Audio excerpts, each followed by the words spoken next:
like some professor would say, "Oh, but the technological difference." And no, even with that, the numbers and the infrastructure and the martial arts and how everybody coordinated when it was time to actually get into combat, there's no way they were going to risk the very few Europeans versus the entirety of Africa.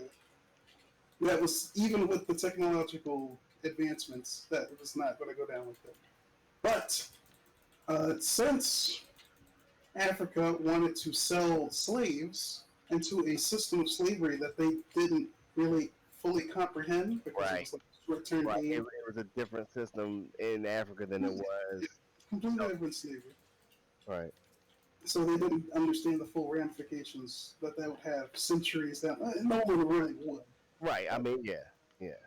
so And it's unfortunately, that becomes the story yeah, they uh, got of taken Africa. advantage of. But since the victors are the Europeans in this situation, Yeah. they get to rewrite the history to say that Africa did this, and it's because we have gunpowder and we were so Right. strong, and all the Africans with their history that's still intact, that wasn't burned down, are like, Right. oh, that's not Like how they worked out at all. Africans had cities when white people were living in caves. The richest man to have ever lived was an African, Right.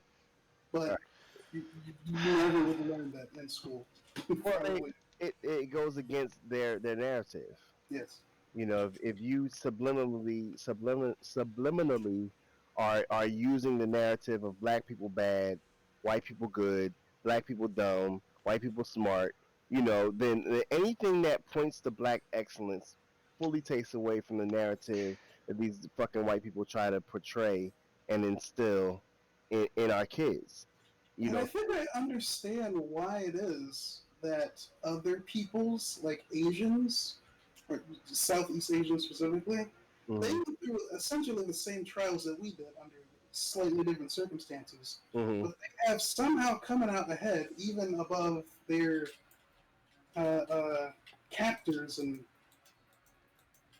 the people that subjugated them, because they fully embrace what it was that got them there in the first place. Whereas Africa wants to do this in the nature or spirit of what the peoples usually are. They don't want to hurt and harm people in order for their propagation to be the status quo. They would rather suffer in silence, or not necessarily suffer, but suffer in a way that other nations or peoples would not want to compromise on their ideals, because that's just not in their nature.